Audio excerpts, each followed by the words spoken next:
Baik, untuk jadwalnya dapat di sore, pagi, Sore Kak dapatnya di sore. tanggal 22 jam 3 sore.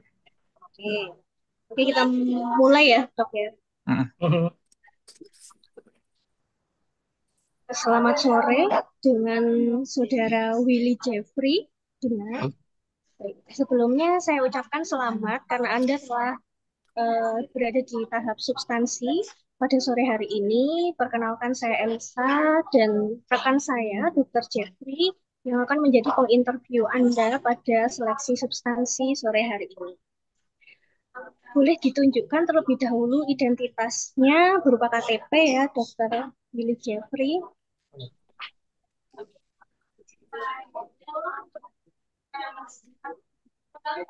Oke, baik. Kemudian boleh dibantu untuk kameranya diputar 360 derajat mengelilingi ruangan untuk memastikan bahwa di ruangan Anda tidak ada orang lain selain Anda. Baik, terima kasih. Di atas meja tidak ada catatan, kertas maupun bolpen ya, ya, dokter. tidak ada Bu. Baik. Untuk handphone juga silahkan dimatikan selama sesi interview berlangsung. Baik. Hmm, dan tidak diperkenankan untuk merekam selama sesi interview substansi berlangsung. Siap Ibu. Jadi, Dr. Willy Jeffrey, kami beri kesempatan Anda, silahkan memperkenalkan diri. Ya, selamat sore Bapak dan Ibu. Perkenalkan saya Willy Jeffrey. Saya dokter umum lulusan dari Universitas Pelita Harapan. Saat ini saya bekerja sebagai dokter umum di Rumah Sakit Muhammad Sin di Belitung Timur. Saya bekerja sebagai seorang ASN yang bertugas di IGD. Untuk lokasinya sekarang ada di mana, dok? Di rumah, Ibu, di Belitung Daerahnya? Timur. Belitung Timur, Bu. Oke. Dokter Jeffrey. Kenapa dokter dokter ini mendaftar untuk program spesialis dalam negeri beasiswa dokter spesialis? Kenapa harus objin? Baik, Ibu. Jadi, Kenapa harus objin? Apakah dokter melihat kalau dokter objin kita ini kekurangan? Karena bukannya sudah banyak ya kalau di Indo ini dokter objin. baik, Ibu. Pertama-tama, untuk alasan saya em, memilih Objin, jadi saya memang dari tahap saya pendidikan, dari zaman saya kuliah program profesi dokter itu, saya sudah tertarik dengan ilmu Objin ini. Di sini saya menemukan banyak kasus yang berkaitan dengan kegawat daruratan, ibu hamil, dan juga tentang eh, kasus-kasus kanker pada perempuan. Kemudian eh, alasan saya memilih Objin itu juga untuk daerah saya ini masih membutuhkan dokter Objin. Di tempat saya sendiri, dokter Objin di sini hanya terdapat satu dokter Objin. Untuk dari rasio penduduk dan dokter Objin, kemudian dari analisis jabatan yang diusulkan di rumah sakit saya itu masih dibutuhkan setidaknya dua dokter Objin di daerah saya. Untuk jumlah penduduk di Belitung Timur itu ada 130 ribu jiwa dan rasio target dari WHO untuk dokter Objin di suatu daerah itu 0,02. Berarti memang dibutuhkan dua dokter Objin di daerah saya.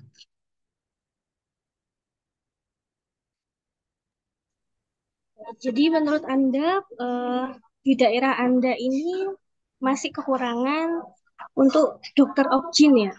Betul, Ibu. Di Si daerah kekurangan. mana, dok? Belitung Timur, Ibu. Belitung Timur. Nah, kemudian apa urgensinya, dok? Kalau dokter ini sudah mengambil objin, output apa yang dokter inginkan ketika dokter ini sudah menyelesaikan pendidikan spesialis kebidanan dan penyakit kandungan ini? Baik, Ibu. Jadi, eh, urgensi yang saya ingin capai di sini ini, di tempat saya ini memang satu-satunya rumah sakit umum daerah di sini, Bu. Dan tidak ada rumah sakit lain lagi yang berada di Belitung Timur ini, Bu. Jadi semua rujukan, kasus dari puskesmas, ataupun kasus dari klinik.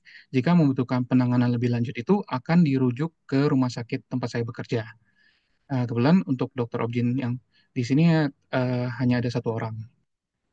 Kemudian dari rencana untuk kontribusi saya ke depan itu untuk eh, menargetkan untuk mengurangi angka kanker serviks ibu. Jadi memang angka kanker serviks di tempat saya itu masih cukup tinggi dan angka kanker serviks di Indonesia itu juga termasuk tertinggi di se-Asia Asia Tenggara.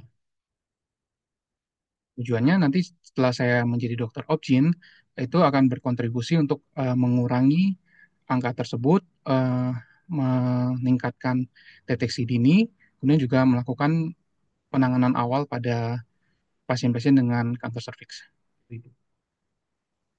Oke, berarti rencana dokter ini fokusnya itu di penanganan pencegahan kanker serviks atau ini ya, kanker ya. Kenapa Iya, kok enggak dokter spesialis onkologi gitu, Dok? Kalau misalkan fokusnya dokter ini kanker, kenapa harus objin?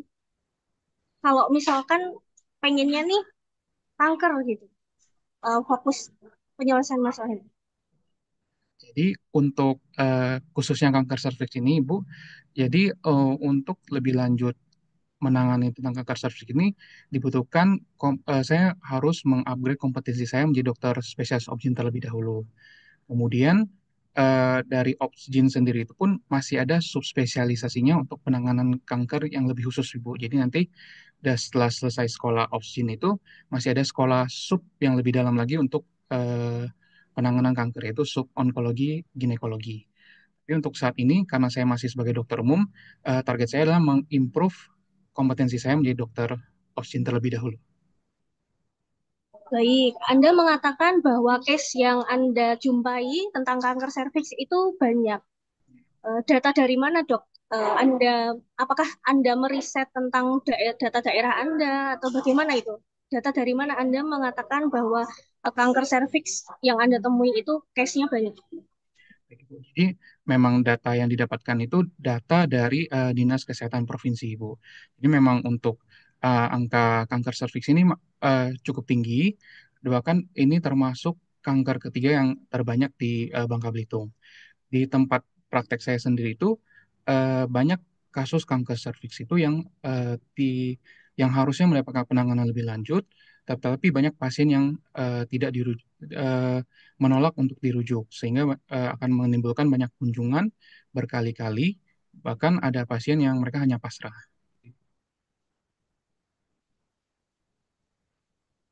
Oke, baik. Saya lihat tujuan kampus Anda ini adalah di Universitas Indonesia, benar? Betul, Ibu. Kenapa Anda menempatkan Universitas Indonesia ini sebagai pilihan pertama?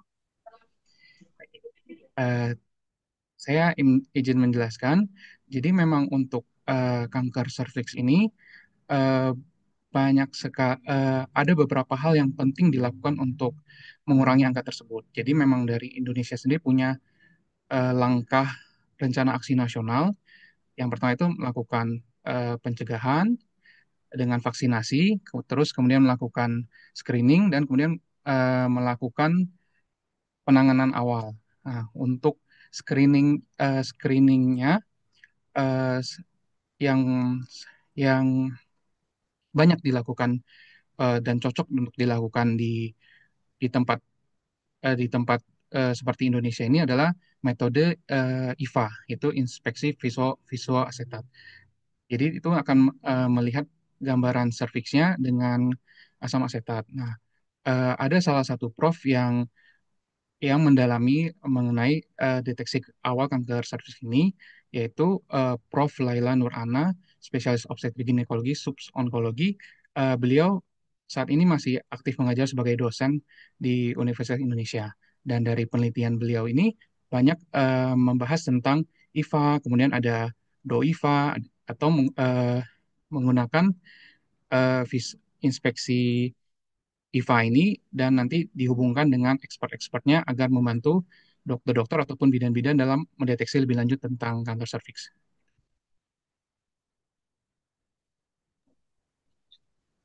Untuk supervisor yang Anda tuju di Universitas Indonesia, itu apakah Anda sudah menghubungi Baik, untuk beliau? menghubungi beliau saya belum menghubungi Ibu.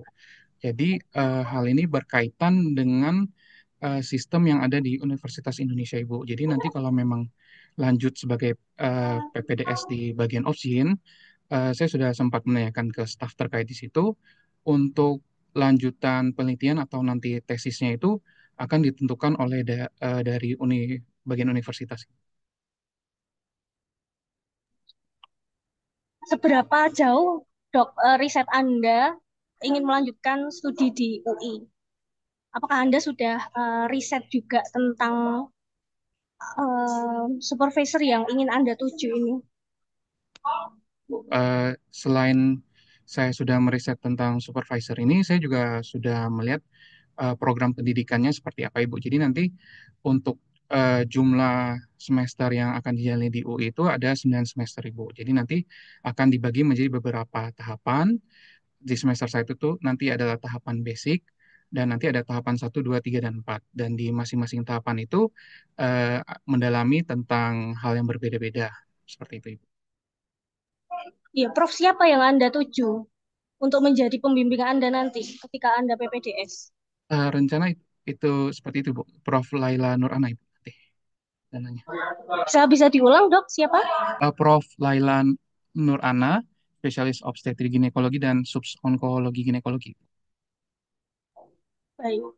Anda tahu artikel yang beliau tulis tidak? Tahu Ibu tentang model IVA dan do IVA, Ibu. Dan itu juga sebagai disertasi dan dialog besar saat beliau menjadi guru besar. Oke, tentang apa itu, Dok? Artikel yang beliau tulis. Anda hanya membaca satu itu atau ada lagi mungkin Baik, Ibu. hanya Jadi satu itu yang Anda baca? kalau yang dari yang saya baca, memang beliau ini sangat mensupport IVA itu sebagai model atau strategi terbesar kita untuk menurunkan angka kanker serviks, Ibu. Jadi karena memang IVA ini adalah salah satu modalitas yang sangat eh, mudah diakses karena yang bahan utama yang digunakan untuk melihat melihat gambaran serviks itu dengan menggunakan asam asetat atau asam cuka. Hal itu eh, barang asam asetat ini sangat mudah didapatkan, hanya bisa dengan menggunakan cuka yang didapatkan di dapur seperti umumnya.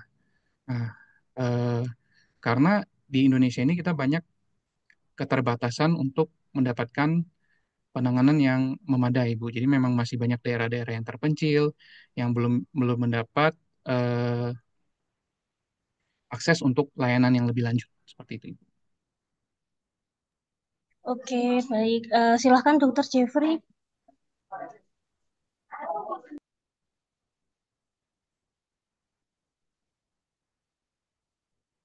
Oke, eh, baik dok. Saya izin melanjutkan bertanya ya. Saya tertarik dengan fokus dokter untuk di kanker serviks. Nah, mungkin yang saya ingin kita untuk satukan pembahasan aja dulu gitu. Kira-kira sejauh mana dokter tahu kanker serviks ini dalam program pemerintah, apakah dia termasuk salah satu prioritas atau enggak? Baik. Eh, Baik, Bapak izin menjawab.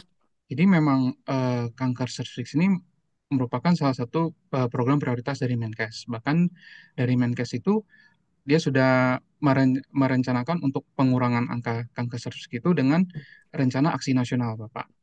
Jadi nanti ada targetnya, jadi ada target 90%, 75, 90. Jadi 90% itu eh, perempuan dan laki-laki yang di bawah usia 15 tahun itu ditargetkan mendapatkan vaksinasi untuk untuk HPV. Kemudian 75% wanita yang usia produktif hingga wanita usia 65 tahun itu dilakukan screening awal agar terjadi deteksi kanker serviks. Kemudian Oke, Oke, berarti berarti kalau dari kalimat tersebut berarti bisa disimpulkan bahwa fokus pemerintah adalah pencegahan, bukan perawatan. Oke, baik. Sekarang saya ingin tahu pendapatnya dokter. Kira-kira kalau dokter jadi seorang spesialis obgyn, gitu, apakah seorang spesialis obgyn ini akan lebih efektif di pencegahan atau di perawatannya, gitu? Karena seringkali ketika kita ketemu dokter spesialis gitu, apalagi kalau udah di RSCM itu kan udah rujukan akhir tuh. Jadi tinggal treatment dan segala macam gitu. Nah, apakah posisi seorang dokter spesialis obgyn di masa depan memungkinkan dokter untuk melakukan pencegahan gitu lebih baik daripada ketika dokter melakukan pencegahan sebagai dokter umum yang gardanya lebih depan daripada dokter obgyn? Silakan, Dok.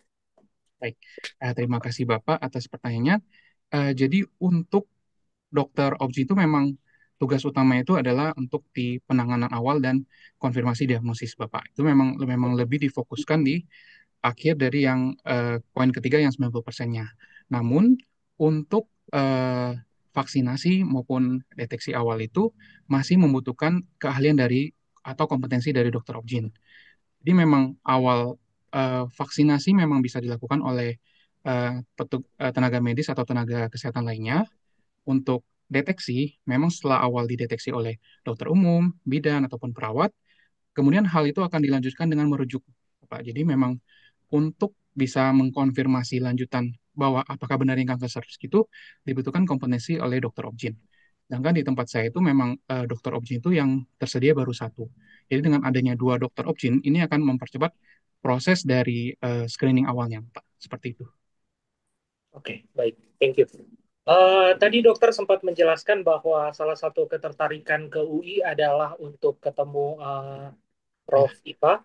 Kemudian dan karena beliau mengembangkan metode screening yang menurut dokter bisa dipakai di mana-mana. Nah, eh, menurut dokter, apakah metode ini beneran bisa dipakai secara luas gitu? Kalau beneran bisa dipakai secara luas, kalaupun misalnya saya nggak tahu di lapangan, apakah sekarang sudah dipakai secara luas dan angka keberhasilannya bagaimana untuk mendeteksi ini? Bapak, jadi memang selain IVA, jadi yang dikembangkan dari Dokter Laila itu adalah DoIVA. Jadi Mhm. DoIVA ini, jadi kita melakukan dokumentasi dari temuan gambaran serviksnya, kemudian dari temuan gambaran serviksnya itu akan dikonsulkan kepada ahlinya. Jadi itu akan meningkatkan keberhasilan deteksi awal, apakah benar lesi gambaran serviks ini menuju kanker atau gambaran ini gambaran normal. Em, Memang dari risetnya sendiri itu untuk IVA sendiri dia memiliki angka spesifisitas yang cukup jauh dari 30% sampai 90%. Hal ini disebabkan karena tergantung dari keahlian tenaga medis yang melakukan pemeriksaan tersebut. Tapi dengan dilakukannya DOIVA ini bisa meningkatkan kespesifisitas agar terdiagnosis kanker serviksnya. Oke, baik. Eh, Sepengetahuan dokter, sudah berapa lama metode ini dilakukan di Indonesia dan apakah sudah cukup banyak yang bisa melakukan? Jadi untuk metode IVA sendiri ini, metode ini sebenarnya sudah ditemukan dari tahun sebelum tahun 2000-an. Karena memang metodenya yang sederhana, tapi mendapatkan efek yang sensitif dan spesifik. Nah, dengan dilanjutkan dengan eh, DOIVA, kemudian dari saat ini juga sudah mulai ada pengembangan ke teleotiva, yaitu pemanfaatan AI dan pemanfaatan telemedicine. Ini juga semakin meningkatkan angka deteksi awalnya, begitu Bapak. Oke, baik. Berarti udah lama ya sebenarnya ya, Ya, udah sudah lama lama, Bapak. Mm-mm. udah banyak perkembangannya. Apakah dokter akan melanjutkan penelitian dalam bidang ini atau mungkin akan coba di bidang yang lain? Bapak. Untuk penelitian lanjutannya ini eh, akan akan eh, akan melakukan penelitian yang serupa, Bapak. Tapi nanti mungkin yang berbeda itu adalah di settingannya. Waktu itu Prof. Laila itu melakukan penelitiannya itu sekitar daerah Jakarta, berarti itu masih daerah kota. Mungkin rencana penelitian lebih lanjutnya itu akan dilakukan daerah yang lebih terpencil seperti itu. Oke, oke. Eh, Menurut dokter, kalau misalnya dirubah settingannya gitu, sementara metode ini udah banyak dilakukan gitu, apakah bisa menghasilkan sebuah kebaruan yang lumayan berpengaruh nggak gitu? Atau kalau misalnya, karena gini, seringkali sebuah penelitian yang dipindahkan settingannya, itu hasilnya sama aja gitu. Tapi uh, mungkin yang berubah hanya beberapa hal gitu. Nah, dari merubah settingan dari perkotaan menjadi daerah urban atau daerah pinggiran, apa yang sebenarnya dokter harapkan untuk itu? Jadi Bapak kalau memang kita mm, selain eh, jadi di Indonesia ini memang dari ujung dari kita Sumatera, Jawa dan bahkan di daerah timur lainnya memiliki memiliki eh, fung- kultur yang berbeda-beda Bapak. Jadi memang eh, diharapkan diharapkan selain kita membandingkan memang tingkat pengetahuan, tapi di situ kita juga melihat hambatan-hambatan yang terjadi di daerah, contohnya misalnya di daerah Jawa dan di daerah Sumatera seperti itu. Hambatan-hambatannya bergantung dengan kultural dan juga tingkat pendidikannya juga. Baik, berarti memang akan dipindahkan settingan dari perkotaan ke pedesaan. Nah, pertanyaan saya selanjutnya berkaitan dengan hal ini. Apakah ini mungkin dilakukan dalam kehidupan seorang residen of Gin yang, ya jujur saya tiap hari di RSCM dan ngelihat residen PPDS di RSCM itu sibuk dari pagi sampai malam, ketemu pagi lagi gitu. Apakah mungkin dokter melakukan penelitian ini nantinya dari Jakarta harus ke daerah ke pinggiran, sementara dalam kehidupan PPDS yang juga lumayan sibuk? Baik, Pak. Jadi saya memang punya memiliki senior yang saat ini sedang melanjutkan residensi di Universitas Indonesia. Jadi memang setiap tahunnya itu dari bagian Departemen Obgyn UI itu dia memiliki aktif bakti sosial. Bakti sosial ini lebih ke kita melakukan deteksi dini kanker serviks dan salah satunya yang kita lakukan adalah menggunakan IVA dan juga melakukan pap smear. Jadi memang eh, untuk penelitiannya itu bisa dilakukan pada saat sedang melakukan bakti sosial gitu, Bapak. Oke, berarti akan cenderung potong lintang ya, karena cuman cross seksional aja pas sementara bakti sosial. Cuman kelemahannya kalau kayak gitu berarti datanya akan cenderung di satu waktu yang ada gitu dan tidak akan melambangkan sesuatu yang lumayan luas. Mungkin ini perlu dipikirkan lagi dok nanti Betul sih. kalau misalnya mau dilanjutkan. Oke, lanjut. Sorry. Nah, eh, dari esai dokter juga lebih banyak untuk eh, apa deteksi dini, bagaimana memberikan seminar berkala ke kanker serviks ke rekan-rekan dokter umum gitu. Nah, mungkin bisa dijelaskan karena salah satu nilai LPDP kan adalah tentang bagaimana kita bisa berdampak gitu ke masyarakat secara luas gitu. Jadi, apakah ada sesuatu yang besar yang dokter bisa lakukan entah dalam jangka waktu singkat atau dalam jangka waktu panjang yang secara langsung dari dokter itu bisa menyentuh masyarakat dan memberikan dampak bagi mereka di masa depan? Betul, Bapak. Jadi memang itu salah satu yang rencana kontribusi saya yang untuk jangka menengah. Jadi memang rencananya setelah saya kembali ke daerah saya akan membentuk pelatihan secara berkala. Jadi nanti modelnya itu nanti kita akan terjun ke puskesmas. Jadi untuk daerah Belitung Timur sendiri itu tidak mungkin jika saya pegang hingga ke desa-desa terkecilnya. Jadi di sini saya bersama dengan tenaga kesehatan lainnya seperti dokter umum, terus bidan-bidan dan kemudian perawat, kita akan melakukan pelatihan terupdate untuk ilmu-ilmunya seperti deteksi dini kanker serviks dan juga eh, penanganan lebih lanjut untuk ibu hamil. Jadi memang dampaknya ini akan kita lebih cepat untuk deteksi awalnya. Kemudian setelah terjadi mendapatkan deteksi awal ini, langkah selanjutnya itu akan lebih konkret, seperti misalnya merujuk ke rumah sakit. Kemudian dari rumah sakit, jika memang lesi yang ditemukan masih awal, mungkin bisa ditangani di rumah sakit. Tapi jika sudah ditemukan di tahap akhir dari kanker itu, akan dilakukan tindakan perujukan. Oke, baik. Karena dokter udah nyebutkan soal rujukan, saya lumayan aware dengan kehidupan di kepulauan ya dok ya. Tuh. Dan masalah umum di kepulauan adalah rujukan antar pulau, transportasinya, dan bagaimana tantangannya itu sendiri. Kira-kira nanti sebagai dokter Opgin, apa yang dokter bisa lakukan soal hal ini gitu, untuk dapat memperbaiki something mungkin dalam sistem rujukannya atau bagaimana dok? Silakan. Baik, Pak. Jadi dari rencana rumah sakit saya sendiri, Rumah Sakit Umum Daerah Belitung Timur, saat ini sedang berplanning untuk meningkatkan layanannya ke rumah sakit KJSU. Jadi rumah sakit yang fokus kepada kanker, jantung, stroke, dan uronefro. Jadi salah satu pusat rujukan yang diajak kerjasama yang dibikin MOU itu adalah rumah sakit kanker dan mais. Jadi harapannya pasien-pasien yang memang terdeteksi kanker untuk penanganan lebih lanjutnya akan dirujuk ke rumah sakit tersebut. Ya, baik.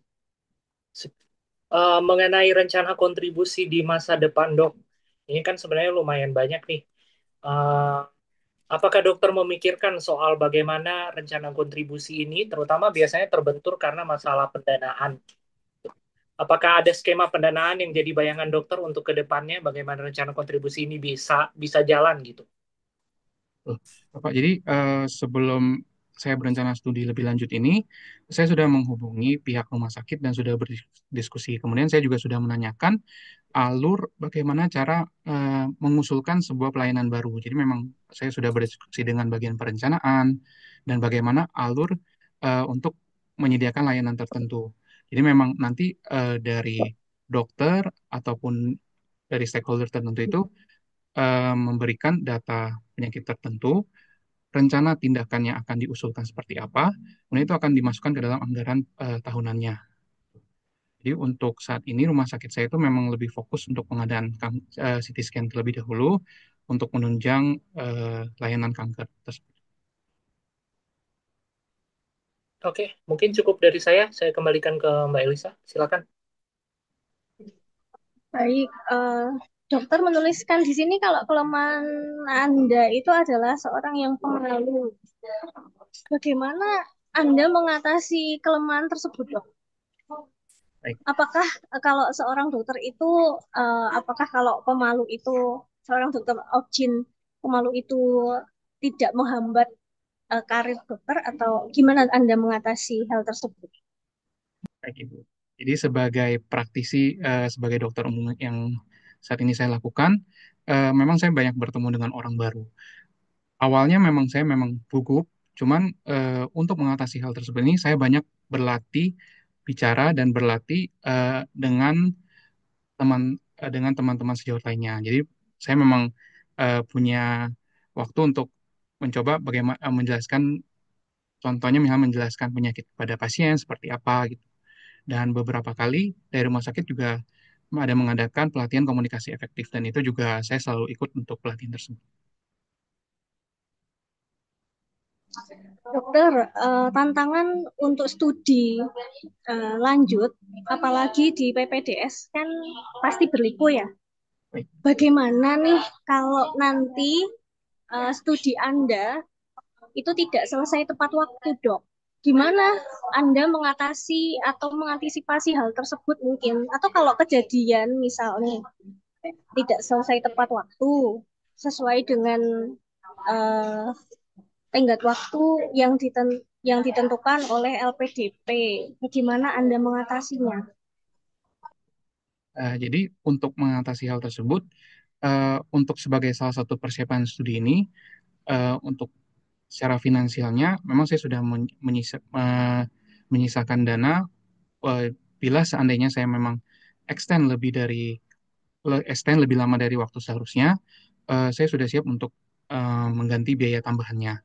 Kemudian biasanya untuk masalah di terhambatnya kelulusan itu biasanya berhubungan dengan rencana penelitian.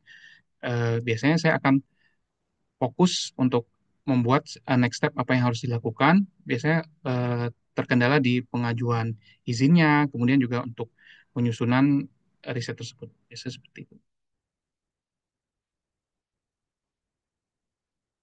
Em, Selama menjadi dokter, dokter kan dokter PNS ya, Betul, dokter Ibu. Willy Jeffrey. Ada hal yang berkesan nggak selama Anda menjadi dokter?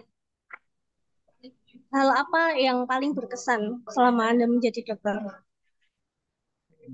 Jadi memang yang berkesan itu berkaitan memang dengan kasus Opjin, Ibu. Jadi memang saya tugas saat ini adalah bekerja sebagai dokter IGD. Ya, jadi waktu itu saat saya jaga IGD, saya pernah menemui kasus seorang ibu-ibu datang meminta tolong dan ternyata langsung pingsan di depan UGD. Setelah kita periksa dan tangani lebih jauh, ternyata saat itu ibu kondisi dalam hamil trimester akhir, mengandung dengan kehamilan kembar, dengan keluhan nyeri perut yang hebat. Dan saat kita periksa, ternyata mengarah ke arah rahim yang robek secara spontan, gitu, Bu. Jadi menurut saya untuk menjadi seorang dokter obgyn ataupun dokter IGD itu dibutuhkan eh, judgement ataupun keahlian yang cepat untuk menentukan diagnosis pasien.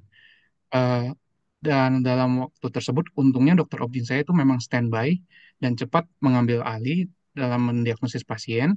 Kemudian pasien dilakukan tindakan sesar secara darurat. Alhasil, ibu dan bayinya berhasil diselamatkan. Ibu. Jadi memang saya cukup bangga dan atas kerjasama tim dan sesama dan dari dokter Objin yang siap menghadapi masalah tersebut.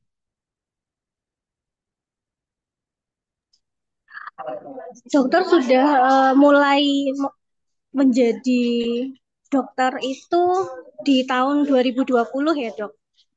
Eh, s- Dimulai saya dari RSUD Kabupaten Belitung, benar? waktu itu saya lulus, ya betul Ibu. Waktu itu mulai PNS-nya Ibu dari 2000. Oh ya, dari tahun 2020 hingga sekarang, dokter sudah merasa berkontribusi belum? Sudah merasa menjadi dokter yang berkontribusi belum? Kira-kira bentuk kontribusinya apa? Jadi untuk kontribusi dan selama saya menjadi dokter ini, eh, menurut saya dengan saya menjadi seorang dokter, saya mengisi kekurangan mengisi sebagai dokter dokter umum di sini itu sudah cukup menjadi kontribusi untuk di warga Belitung Timur, Ibu. Jadi memang untuk untuk mendapat seorang dokter di daerah saya itu memang tidak gampang, Bu. Jadi memang selain kita dokter PNS di sini, banyak dokter honorer yang didatangkan dari luar daerah, sehingga memang sebagai salah satu mengisi kekosongan itu, saya cukup merasa berkontribusi, Bu.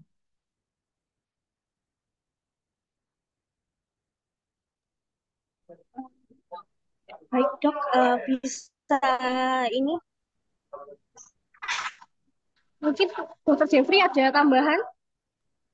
Oke, dikit aja mungkin tambahan dari saya. Belakangan ini kan lagi rame nih kasus soal pelecehan seksual yang dilakukan oleh dokter pria kepada pasien wanita gitu. Nah, sementara dokter Ojin adalah salah satu red spot yang jadi perhatian umum untuk publik gitu. Pendapat dokter tentang hal-hal yang ramai belakangan ini dan bagaimana sikap dokter uh, nantinya kalau misalnya diterima LPDP lalu melanjutkan studi, kira-kira gimana dok? Baik, Pak. Jadi untuk respon saya terhadap saat ini yang sedang viral mengenai kasus pelecehan seksual, menurut saya itu memang sebuah hal yang harusnya tidak dilakukan oleh seorang dokter. Dari saat saya sekolah S1, program profesi dokter, dari awal kami memang sudah diajarkan untuk melakukan pemeriksaan pada pasien dengan jenis kelamin yang berbeda, itu dipastikan harus ada pendamping yang dengan jenis kelamin yang sama dengan pasien. Jadi misalnya kita memang memeriksa pasien perempuan, diharapkan itu ada perawat ataupun bidan yang mendampingi. Hal itu saya percaya memang untuk selain menjaga rasa nyaman pada pasien, dan itu juga untuk menjaga rasa aman kita sebagai dokter yang memberikan layanan secara profesional. Oke, mungkin itu aja. Udah, terima kasih.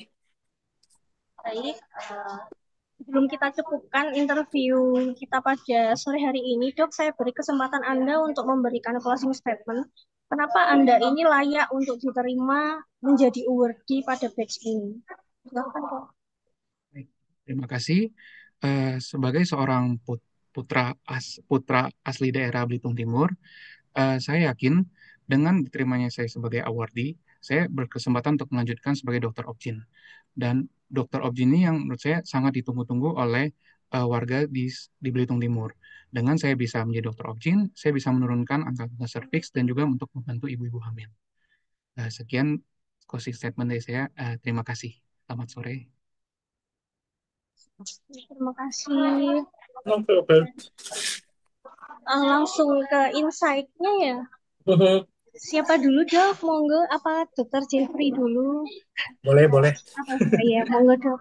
Oke, nah in general saya udah suka sama kumpulan data yang dokter keluarkan modalnya dan gimananya. Eh, Secara umum bagus, cuman kan mungkin bisa Mhm. lebih dirapiin aja susunan kalimatnya. Terus saya rasa nggak usah pakai data yang terlalu luas ya. Jadi kayak Oh iya, misalnya, karena di esai juga udah nulis tuh datanya Indonesia, di provinsi, di Jakarta, dan di mana gitu. Mungkin karena sifatnya substansi adalah bicara pribadi dengan eh, panelis, jadi data yang paling dekat aja gitu. oh iya. Biar biar kesannya lebih lokal dan Hmm, pengalaman yang dokter keluarkan itu divalidasi sama data-data lokal yang tadi, dan itu akan jadi sesuatu yang berbeda gitu. Karena let's say dalam satu hari misalnya ada banyak orang yang ngomongin kanker serviks untuk Obsgyn, lalu semuanya menyebutkan data nasional yang sama, panelis bosan dong pasti gitu. Tapi kita tunjukkan sifat lokal kita, dan itu bisa jadi sebuah pembeda yang tidak perlu disebutkan secara gamblang bahwa ini pembeda yang saya bawa. Itu jadi itu pertama, datanya dibikin lebih lokal, dan itu yang ditonjolkan, data data lokal dulu yang ditonjolkan gitu. oke, siap. Saya sering bilang biasanya ke banyak orang kalau misalnya menonjolkan, misalnya nih, eh, apa ya, ada yang pernah nanya gitu waktu saya bilang tonjolkan data lokal gitu, terus ada yang bilang, tapi dok, data lokal yang di daerah saya agak beda sama data nasional gitu. Misalnya let's say data nasional bilang kanker serviks itu prioritas nomor 3, tapi di daerah saya prioritas nomor 1 gitu. Lah justru itu sesuatu yang bagus gitu kalau Ya, ada pembedanya gitu. Sementara kalau misalnya, nah kemudian biasanya pertanyaan muncul lagi selanjutnya. Kalau data saya lebih negatif dibandingkan data nasional, apa yang harus saya lakukan gitu. Nah, kalau misalnya eh, negatif dalam artian misalnya di daerah kita kanker serviks itu nomor 1, sementara nasional kanker serviks bukan bukan prioritas gitu. Nah, itu tuh yang biasanya kayak, waduh gimana ya, sesuatu yang ingin saya perjuangkan tapi bukan prioritas pemerintah gitu. Nah, itu justru justru sesuatu yang bagus untuk ditonjolkan sebenarnya gitu. Bahwa kita punya masalah khas sendiri di antara luasnya Indonesia ini, daerah kita punya sebuah masalah yang urgent, yang unik dibandingkan masalah nasional gitu. Dan itu adalah sesuatu yang ingin dokter address gitu. Nah, itu makanya makanya kelihatan tuh di situ pentingnya data lokal dibandingkan data nasional gitu. Pintar-pintar dimainin aja. Terus kalau datanya udah naik, posisikan dirinya dokter sebagai orang yang bisa menyelesaikan permasalahan dari data ini gitu. Jadi jangan, gimana ya? Karena LPDP kan sifatnya adalah grant individu gitu. Sesuatu yang diberikan dari pemerintah kepada individu, bukan organisasi gitu. Jadi tempatkan dokter sebagai apa ya, individu yang problem solver untuk masalah yang tadi itu loh gitu.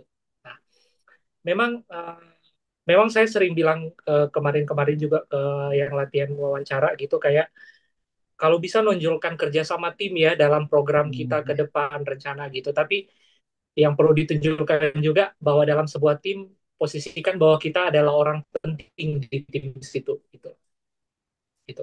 Jadi kayak kita itu motor utamanya di dalam Hmm, tim situ. Jadi misalnya kayak ini langsung aja lanjut ke rencana kontribusinya yang tadi kayak ingin bikin video singkat, ingin bikin seminar berkala, kerjasama dengan pemerintah, bla bla bla bla bla gitu.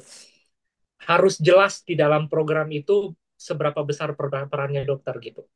Kalau misalnya kayak gini, dokter bilang, rumah sakit mau bikin program apa tadi? Itu ada Yes. programnya gitu. Hmm. Terus saya ingin masuk ke program situ gitu. Seakan-akan dari kalimat itu kalau ditangkap, ya, maaf saja ya, seringkali panelis-panelis LPDP itu agak dalam tanda kutip agak julid gitu. Kayak ingin mengecilkan peran kita gitu dalam sesuatu yang kita rencanakan gitu. Nah, kita harus resisten di situ. Jadi kalau misalnya dibilang, misalnya dokter bilang, saya ingin masuk ke program yang direncanakan oleh rumah sakit. Dalam artian, rumah sakit udah bikin program, dokter mau masuk aja gitu. Oh. Jadi tangkapannya adalah kayak, ini program program yang udah ada, lalu si dokter Willy ini mau masuk gitu loh. Kayak, terus apa pembedanya gitu. Bukan berarti ini nggak bisa dipakai ya. Ini sesuatu yang bagus gitu, tapi mungkin pengkalimatannya Hmm. diperbaiki. Misalnya contoh, program ini akan direncanakan untuk rumah sakit mulai. Saya ambil potongan kalimat dari penjelasan dokter lain bahwa rumah sakit menunggu seorang dokter Willy selesai studi untuk Hmm. mau jalan gitu. Jadi kelihatan kan bedanya dibanding kayak rumah sakit udah ada program nih, tapi nanti kalau saya kelar saya masuk situ. Dibanding gini, rumah sakit merencanakan program ini akan jalan di tahun misalnya 2030 gitu. Dan di tahun yang sama itu adalah target saya menyelesaikan studi. Sehingga sekembalinya saya dari studi, program ini akan menjadi salah satu program unggulan di mana saya terlibat di dalamnya gitu. Oke? Kedengarannya sebenarnya sama aja gitu Ya. kan, tapi Lebih. kedengarannya kayak ini orang yang penting loh ditungguin rumah Ya. sakit gitu untuk jalanin program kayak gitu. Jadi kalau kita nonjolin program kerja sama banyak orang, posisikan kita sebagai motor yang penting ada di situ gitu. Nah, hal-hal kayak gitu bisa dipakai ke depannya kalau misalnya ada pertanyaan kayak, apakah dokter bersedia untuk dipindahkan di daerah lain dibandingkan Belitung Timur gitu gitu. Karena saya juga dari SI dulu saya menyebutkan salah satu daerah spesifik gitu, dan yang di counter terus, kenapa harus di daerah itu? Kalau kita pindahkan dokter ke Papua misalnya, apakah bisa melakukan hal yang sama gitu? Nah, itu kayak kembali kembali ke tadi, seberapa penting dokter di tempat lokal tadi, dan kalau mungkin dipindahkan di tempat lain bisa efektif, tapi tidak akan seberhasil mungkin kalau dikembalikan di situ.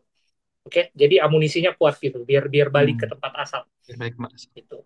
Karena kalau kalau ya dalam satu hari wawancara itu pasti akan banyak jawaban yang kayak, oh iya bersedia dong ditempatkan di mana saja gitu.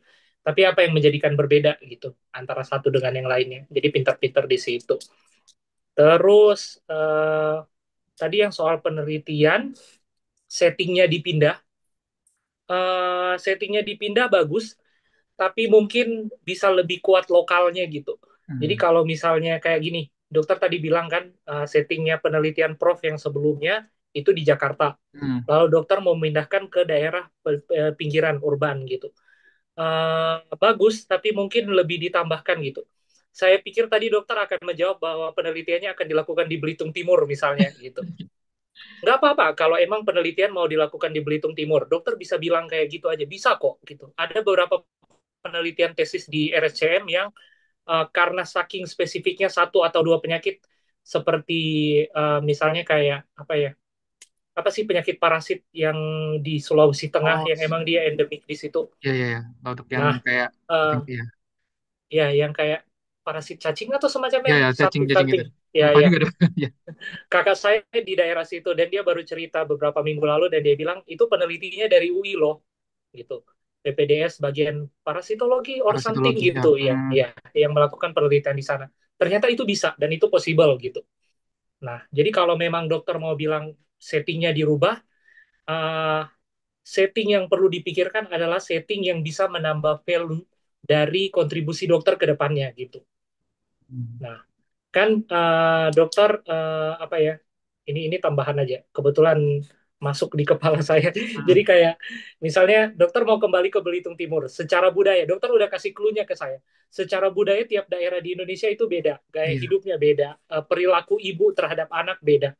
perilaku ibu sementara hamil beda gitu di daerah, ada budayanya sendiri. Tuh, kalau memang settingnya mau diubah secara spesifik, langsung langsung beraniin aja gitu. Saya mau Hmm. ubah settingnya ke Belitung misalnya, atau daerah yang mirip Belitung lah gitu, secara secara budaya. Kenapa? Gitu ya. Karena diharapkan hasil ini bisa melakukan sesuatu ke depannya di daerah asal saya gitu Oh ya, ngerti-ngerti dok. sih. Ngerti, ngerti. Jadi jadi jadi lebih lebih kelihatan bahwa wah ini beda banget loh dibandingkan yang lain gitu. Apalagi sebenarnya saya udah nyoba ngumpan dari tadi itu, saya bilang IVA udah dari lama, perkembangan terbarunya jadi Deo IVA. Apa sih yang bisa ditambahkan gitu?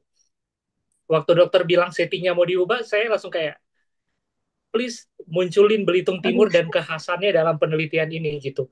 Karena itu biasanya sesuatu yang ditunggu gitu. Bagaimana bagaimana kita bisa nambahkan sesuatu yang baru itu. Terus apa lagi ya? Hmm, oh ya, jangan lupa saya mulai dari awal tadi bilang soal pentingnya tahu program pemerintah soal sesuatu masalah yang ingin dokter tangani, prioritasnya lagi di mana gitu. Jadi kalau misalnya prioritasnya adalah pencegahan, dikuatin lagi argumennya bahwa gimana seorang dokter Obgyn bisa melakukan pencegahan gitu. Dan jangan lupa posisikan posisinya dokter sebagai motor program pencegahan tadi itu. Itu biar bisa jalan sama program pemerintah gitu. Terus nah tadi pertanyaan yang ya pertanyaan dari Mbak Elisa tadi ya yang soal bagaimana kalau studinya tidak kelar tepat waktu gitu. Dokter langsung keluarkan bahwa dokter punya dana ekstra, jadi nggak apa-apa kalau nambah semester, no. Itu Oh, bagus. Tapi cukup berbahaya argumennya. baik. Padahal argumen setelahnya itu bagus kok. Kayak misalnya rencana pendidikannya mau ngapain. Misalnya kayak, oh dokter tahu kok dari internal bahwa biasanya yang menahan seorang PPDS Opgyn di RSCM adalah penelitian gitu. Jadi dokter mau kencengin di situ. Itu duluan dok, Hmm, dikasih di oke. depan gitu. Nggak apa-apa kalau di depan, di belakang dokter bilang kayak, ya Iya, kalaupun amit-amit nggak sampai tepat waktu, saya punya dana ekstra kok. Tapi kalau nyebutin dana, biasanya LPDP rada. iya, Berapa sensitif. dana ekstranya dok? Gitu. Iya, Misalnya dokter bilang dana ekstra saya 1 M. Ya udah nggak usah LPDP dok kalau oke. dana ekstranya 1 M gitu kan. Jadi pembicaraan uang ya kayak gitu gitu. Bahaya, bahaya. Oke. Bahaya gitu. Eh, Waktu itu saya sempat ditanya soal itu. Untung tabungan saya nggak sebanyak itu sampai bisa mampu membiayai pendidikan. Jadi kayak ya udahlah argumennya patah di situ gitu. Tapi kalau misalnya duitnya banyak bisa jadi sesuatu yang berbahaya untuk kayak Bahaya. kayaknya nggak perlu beasiswa deh gitu. Ya. Terus isu viral itu tadi salah satu aja yang kasus pelecehan seksual dan apa sikap dokter tentang itu udah benar, arahnya udah bagus, cuman mungkin perlu ditambahkan bahwa agak tanda kutip mungkin agak sedikit menjilat ke pemerintah bahwa kayak kayak dokter kasih tahu tuh kayak misalnya eh, apa yang usaha-usaha yang dilakukan pemerintah dalam menangani ini gitu. Atau paling sederhana mungkin apa yang dilakukan universitas dalam menangani itu gitu. Bagaimana gitu. Kalau bisa lebih lokal kayak misalnya sasarannya adalah Universitas Indonesia, bagaimana sih Universitas Indonesia menyikapi ini gitu.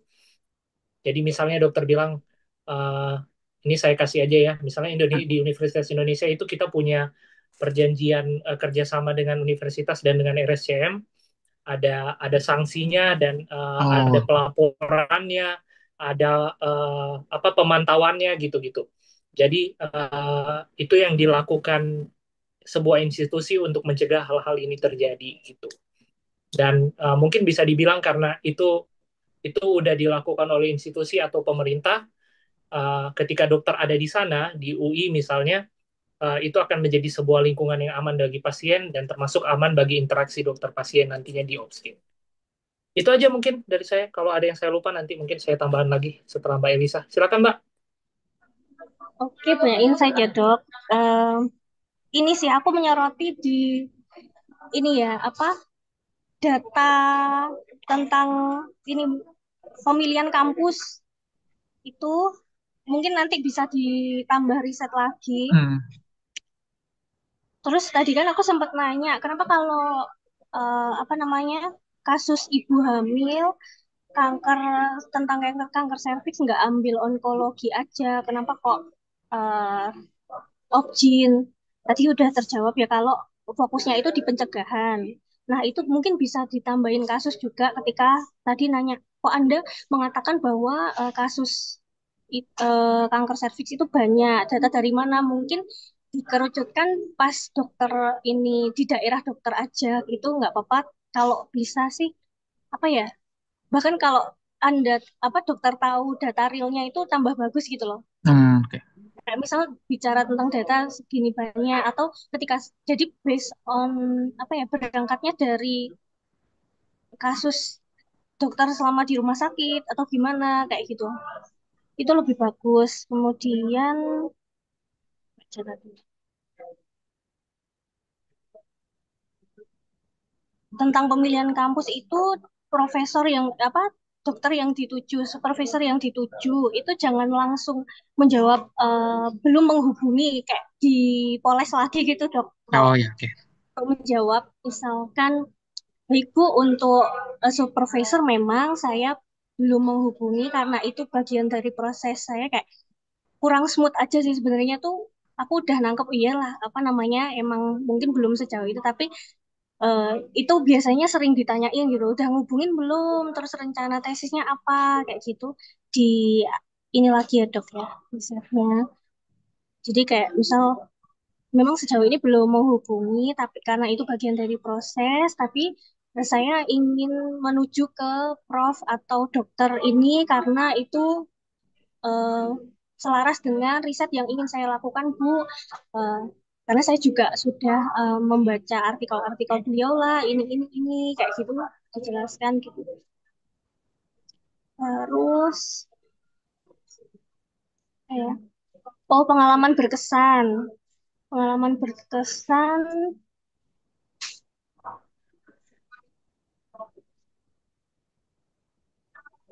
itu tentang ini ya, ibu hamil yang kembar tadi. Hmm. Apa tadi ya? Pengalaman berkesan itu mungkin apa ya dok ya? Ditambahin, dipoles lebih aja gitu Iya, loh baik. kalimatnya, kayak ibu terus apa ya, dari pengalaman berkesan itu tuh dokter berkontribusi apa gitu, kayak yang berkesan. Terus untuk pengalaman kontribusi, baik menurut saya sudah cukup menjadi berkontribusi karena saya merupakan ini kayak ini sih, jawaban dokter itu kurang dipoles aja sih Hmm. menurutku, masih Iya, Kak. Masih sama agak. dikuatir. Iya. Terus ini untuk menjawabnya tuh masih banyak konjungsi mungkin Ya, dihindari aja betul, gitu Kak. ya dok ya. Harus banyak latihan ngomong sih.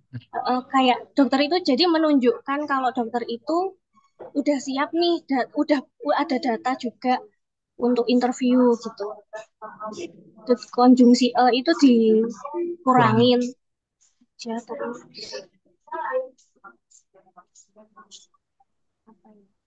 File apa lagi ya, sebentar.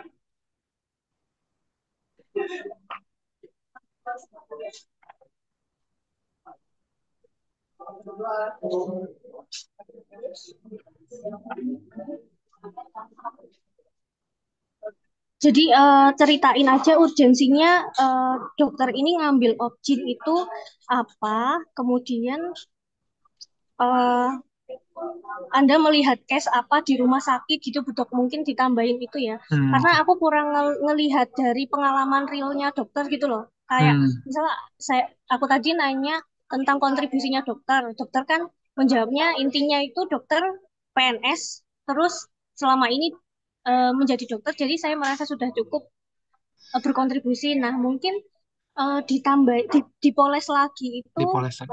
saya merupakan dokter PNS yang ditempatkan di Bangka Belitung, di mana itu putra daerah, terus apa namanya, di rumah sakit ini kayak gitu loh dok. Bener ya, polesnya. Ngerti nggak? Ngerti maksudnya. Kayak lebih menjual Karena dikit lah gitu ya. iya dok. Soalnya ya memang tadi buntu tiba-tiba Kak. Oke, kayak ya udah jawabnya gitu. Tapi nanti aku coba lagi. Kayak mikir Hmm, bagusnya. apa lagi ya? Dokter Jeffrey mungkin sama nambahin nggak apa-apa dok. Untuk pengalaman berkesan mungkin tadi bisa bisa dipadetin lagi gitu. Jadi Hmm, kayak kan jadi dokter lalu, IGD, terus ketemu kasus yang tadi itu, terus dokter melakukan apa, biar agak dramatis, hmm, dimajuin dulu kegagalan yang mungkin terjadi di situ. Jadi misalnya kayak saya suka diputer di akhir itu hal-hal yang baik ditaruh di belakangan dulu. Jadi kayak pasien datang bla bla bla kondisi jeleknya gimana, dokter bikin ini nggak jadi, ada dokter berusaha melakukan ini kok nggak bagus gitu, nggak ada perkembangan-perkembangan gitu. Orang biasanya kayak hal-hal negatif tuh kayak suka disembunyiin gitu langsung ngasih. Saya melakukan ini, jadi saya rujuk ke sini, dokter spesialisnya datang bikin mantap gitu. Nah, ditunjukin biar dramatis, dinaikin dulu yang negatifnya gitu. Misalnya perdarahan, hmm. dokter mau nyoba transfusi, nggak ada darahnya, nggak ada kantong darah, atau misalnya mau nyari nadinya, mau nyari venanya, misalnya nggak dapet atau gimana gimana gitu, atau misalnya keluarganya histeris, bla bla bla, naikin dulu dramanya dikit biar biar dapet emosinya, baru solusi yang dokter lakukan apa gitu. Gitu. Tapi usahakan jangan kepanjangan ya untuk dilatih untuk bisa pas di 2 menit tapi dramanya ada gitu. Nah karena yang ditanyakan pengalaman berkesan, Kesan. jadi pendengar mengharapkan adalah sebuah cerita yang buat dia juga berkesan gitu. Gitu. Jadi dibikin dibikin tensinya naik turun gitu di dalam ceritanya. Kemudian kontribusi yang dokter udah lakukan gitu. Tadi bilang jadi dokter IGD gitu. Misalnya, let's say paling sederhana kontribusi yang dokter lakukan sebagai dokter IGD adalah misalnya kayak dari pasien-pasien yang dokter lihat di IGD dan bagaimana Oh ya ya, ngerti. pasien itu punya ada kesulitan gitu. Dokter jadi punya sebuah laporan ke rumah sakit mungkin, atau dokter Hmm, jadi punya jumlah encounter pasien yang oksigen tadi misalnya, jadi sebuah masukan yang positif bagi rumah sakit atau mungkin buat daerah malah gitu karena misalnya rumah sakitnya rujukan utama itu kontribusi loh. Kita punya encounter pasien sekian dan itu kita laporin, pasti dong ada laporannya tiap bulan, itu hmm. kontribusi gitu. Atau misalnya hal-hal yang dokter alami di rumah sakit sebagai dokter IGD, itu dokter sering sharing kepada teman-teman, walaupun bukan case report, walaupun bukan poster presentation, tapi di-sharing kepada dokter spesialis lain, di-sharing kepada pemerintah, di-sharing kepada petinggi rumah sakit, itu adalah sebuah kontribusi yang menjelaskan bahwa masalah ini ada di daerah, Oh ya, gitu. That's a ngerti. contribution, gitu. Jadi nggak usah dipikir bahwa kontribusi adalah sesuatu yang Harus yang wah, grand misalnya ya, kayak bener. menurunkan angka kematian ibu gitu. Itu antara beneran dilakukan atau omong kosong yang terlalu dibesar-besarkan seringkalinya gitu. Jadi kayak lihat hal-hal kecil yang kita lakukan, ternyata ini adalah sesuatu yang berdampak gitu buat rumah sakit, buat daerah. Itu adalah kontribusi dok gitu. Oke, itu aja sih tambahan dari saya. Ngerti. Terima kasih banyak Dokter Jeffrey, terus Kak Elisa. Iya. Makasih banyak udah nyempetin banget tiba-tiba banget lagi nih untuk mock up terbukanya. Nggak apa-apa, nggak apa-apa. Nanti kalau misalnya ada pertanyaan, ditanya langsung lewat WhatsApp juga nggak apa-apa. Kalau kita bisa jawab, nanti coba diarahkan lagi sebelum yang close ya. Ya, Oke, sip. Oh ya, untuk closing statement, Dok, ini jangan lupa ucapin terima kasih, permohonan maaf, oh maaf, terus mendoakan panelis, sehat oke. gitu. Mendoakan panelis supaya sehat, kayak gitu ya, Dok. Apalagi ya,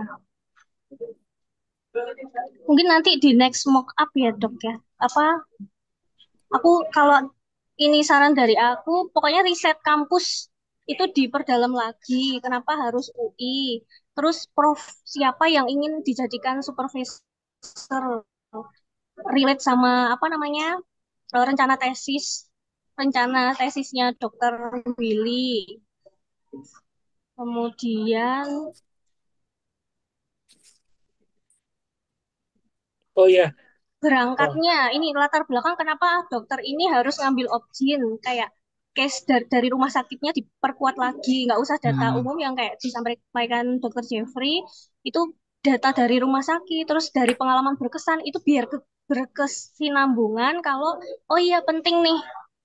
Jadi panelis itu biar nangkep kalau oh iya urgent ternyata di daerah dokter itu dokter Opjin, apalagi di rumah sakit itu dokter menceritakan kalau cuma ada satu spesialis Opjin dan itu masih dibutuhkan banyak.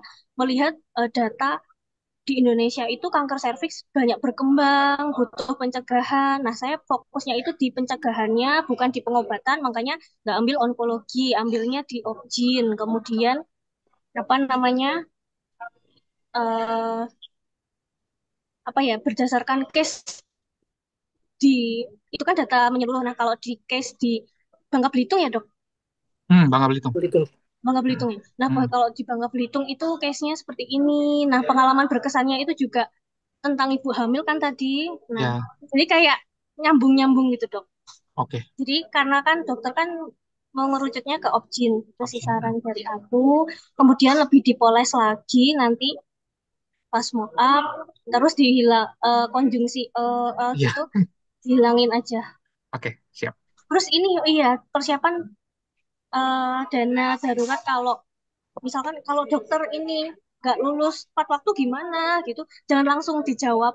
Saya sudah punya dana Ya, ini, ya kayak yang sudah sampaikan dokter Jeffrey, kayak dijawabnya saya tahu benar ibu, bapak kalau apa namanya kalau masa studi itu banyak apa faktor-faktor yang mungkin di luar dugaan kita. Tapi saya akan berusaha untuk lulus tepat waktu. Jadi kayak meyakinkan dulu kalau, oh ya, nah kalau kalau dokter itu langsung menjawab, saya punya dana untuk extend, itu kayak menunjukkan dokter itu ya nggak siap. apa-apa kalau Ambis. molor gitu ya.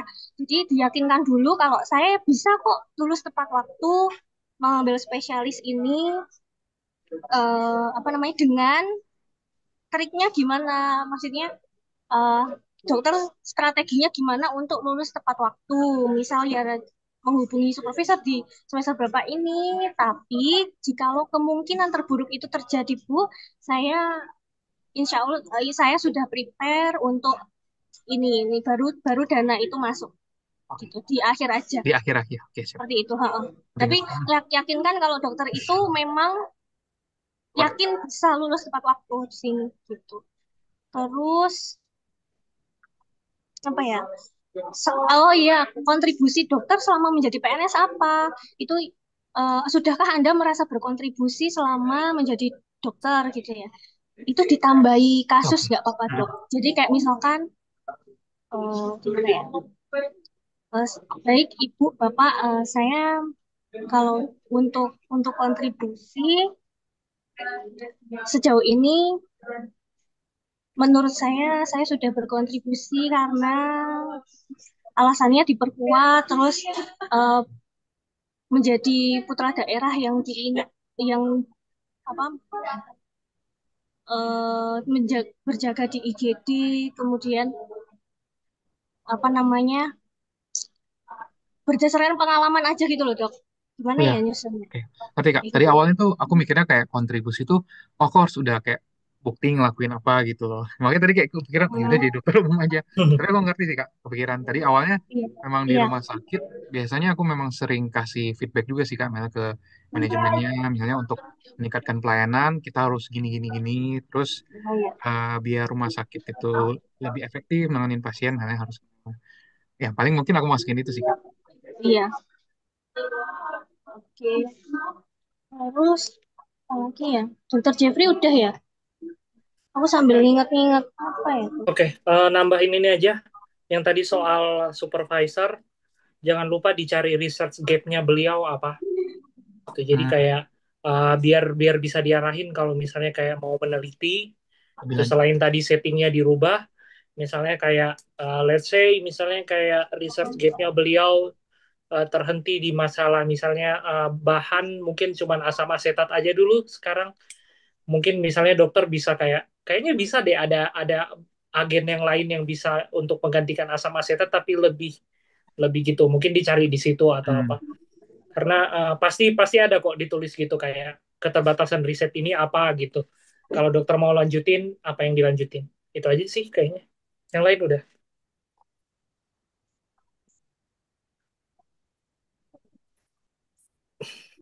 Oke, mungkin dokter Jeffrey ada yang mau ditanyain dulu.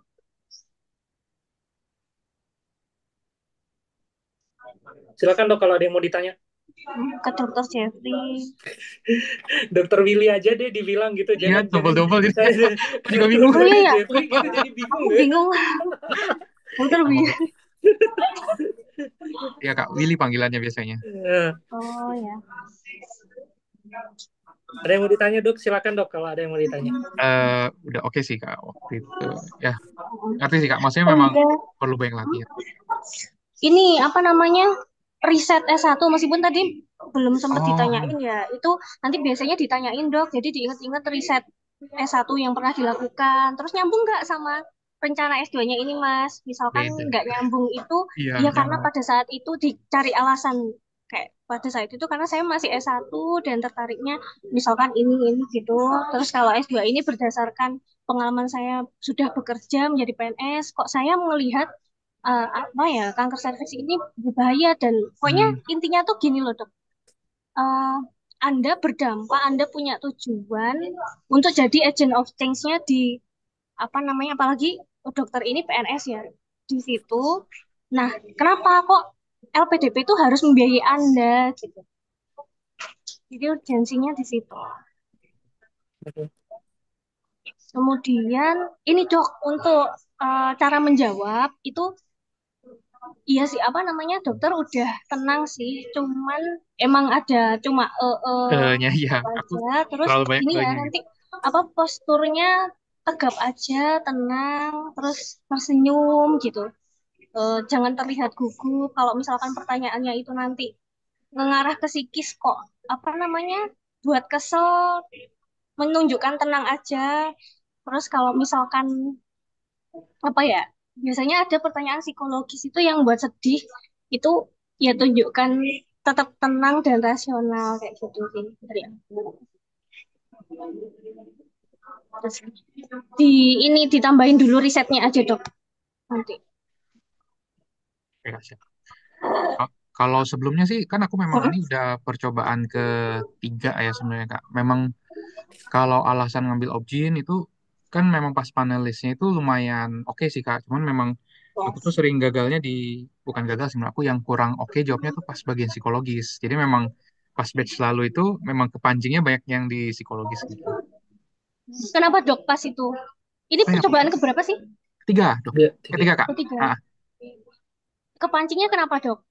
kayak oh ini dokter Willy kenapa baru nggak kayak baru kenapa baru mau coba LPDP sekarang gitu. Kenapa nggak dari dulu? Aku tuh agak lupa jawaban aku apa ya.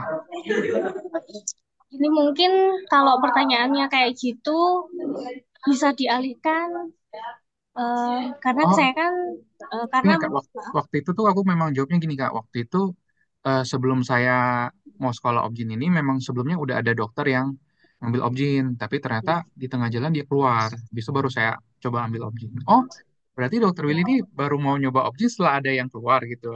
Gitu. Jadi kayak kepancingnya di situ sih Kak. ini Eh, aja kalau tadi kalau menurut Hah? aku kayak gitu seakan-akan posisi kita adalah seorang pengganti, bukan Iya, bukan uh-uh, pemeran utamanya gitu. Jadi iya. mereka melihat bahwa oh si Dokter Willy ini hanyalah seorang yang kecil dibandingkan yang lain gitu. Jadi agak makanya saya bilang kalau misalnya mau jawaban uh, majukan diri kita jadi pemeran utamanya gitu loh. Jadi kalau misalnya kayak ditanya kenapa baru sekarang, jelasin dalam beberapa tahun sebelum dokter memutuskan untuk sekolah, apa yang dokter lihat di lapangan gitu. Uh, apa yang terjadi di lapangan, apa yang dokter lihat, di mana triggernya sampai kayak ini waktu Hmm, saya buat sekolah gitu. Gitu. Kalau dulu saya kan sekarang di bagian gigi tiruan. Dulu saya ditanya kenapa ini sekalian menjawab kayak mungkin bisa dijadikan jawaban juga kalau ditanya kenapa skripsinya S1-nya sama tujuan studi spesialisnya beda bidang gitu. Jadi bilang kalau kalau misalnya kayak S1-nya ya let's say memang itu sesuatu yang kita tertarik waktu itu, tapi ternyata ada pengalaman-pengalaman di lapangan yang membuat kita jadi kita sekarang yang ingin mengejar sesuatu gitu. Itu. Jadi fokusnya ada di kita dan bagaimana kita ditransformasi dalam waktu-waktu yang itu dan triggernya emang baru ada sekarang gitu. Tuh. Oke, oke. jadi dijelasin bahwa bukan menunggu tanpa melakukan sesuatu, tapi mengumpulkan semua hal tadi itu untuk jadi sesuatu untuk mendorong dokter untuk maju sekolah. Itu bisa bisa jadi itu. Karena psikologinya itu eh, akan berfokus bagaimana ceritanya itu kembali ke dirinya dokter sendiri, tapi nggak terlewat arogan juga. Kalau kalau kelewat arogan juga, ya minus juga. Tapi kalau terlalu kurang, ya minus Mm-mm. juga. Jadi pas porsinya emang kita pemeran utama dalam cerita yang ingin kita sampaikan, dan itu akan jadi sesuatu yang positif. Gitu sih biasanya.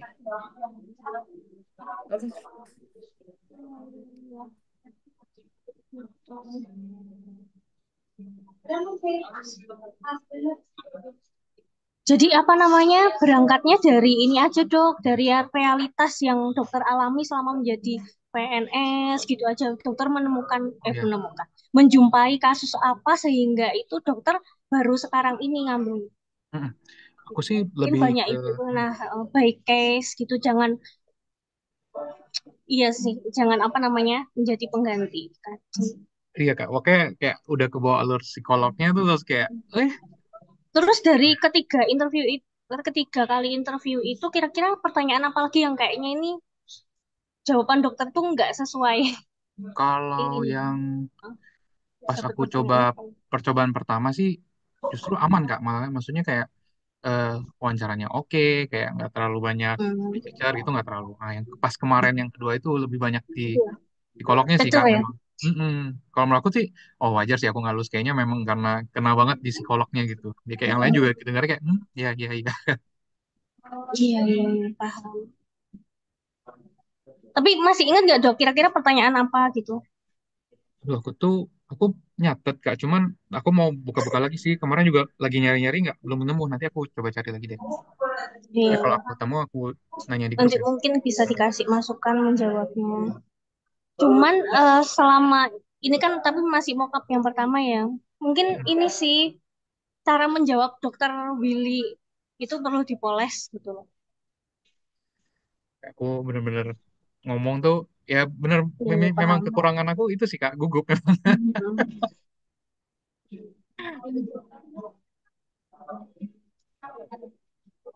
Mungkin kali ya Kak ya mungkin. Apalagi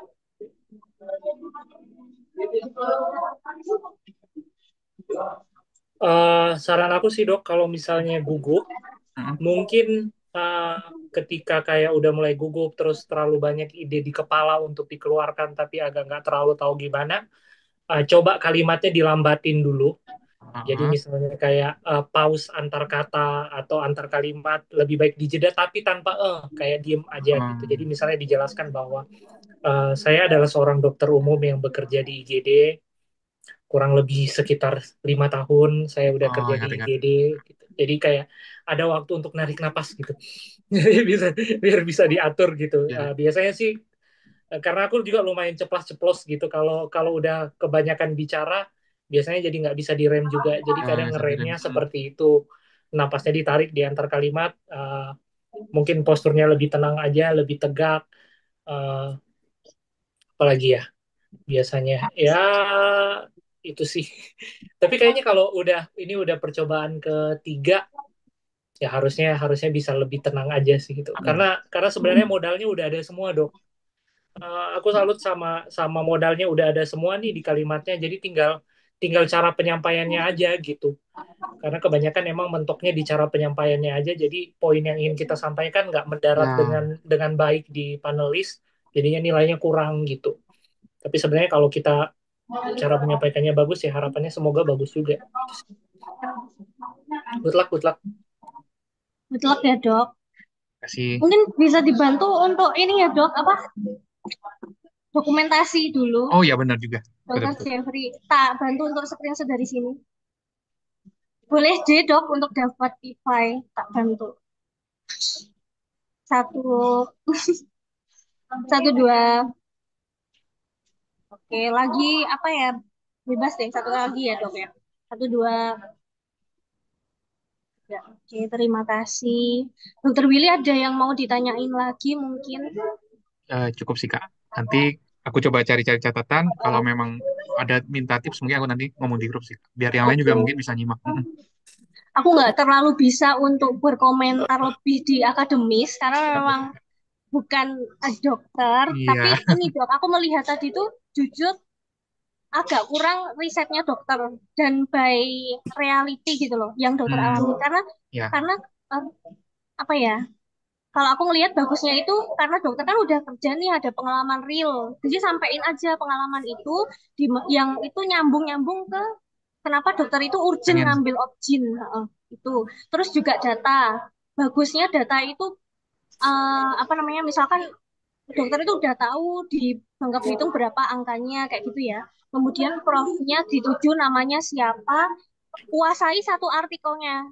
Hmm, Kayak untuk artikelnya ini, judulnya ini tuh membahas ini Bu, Pak, kayak gitu. Terus sih banyakin riset. Kemudian apalagi ya? Itu sih di riset tuh dikuatin di riset aja. Kalau kontribusi kan kayaknya udah jelas kayak kembali ke daerah karena dokter PNS dan apa namanya terjawab spesialis objinnya masih satu itu udah terjawab cuman mungkin kurang di riset dan ya, dipoles realita daerahnya. jawabannya. Heeh. Kayaknya itu ya. Oke. Mungkin mau tertutup lagi kapan dokter? Oh iya ya, Kak, ini Jeffrey sama Elisa sempatnya kapan? Nanya langsung aja. eh Bentar. Aku kan Saya uji Senin Selasa kayaknya bisa. Senin Selasa. Oh ya, Senin Selasa bisa. Hari Sabtu ada, hari Minggu ada, Senin atau Selasa bisa. Kak Elisa? Iya, ini ikut dokter Jeffrey nggak apa-apa. Oh ya, nanti aku paling coba hubungin lagi di grup ya nanti. Iya, iya. Oke, oke. Ah, Oke. Sip. Oke, terima kasih. Terima kasih dokter Jeffrey. Ya, terima kasih Semangat dokter semuanya. Willy. Sama-sama dokter Jeffrey. Iya. Semangat ya dokter Willy. Eh, Eh, good luck. Semoga nanti sudah tidak gugup pas substansi, gugupnya dihabisin pas mock up aja. Sama apa aja Bisa, ya. bisa, bisa. Bisa, bisa. Oke, Oke, yuk. Bye semuanya. ya, ya. Terima kasih.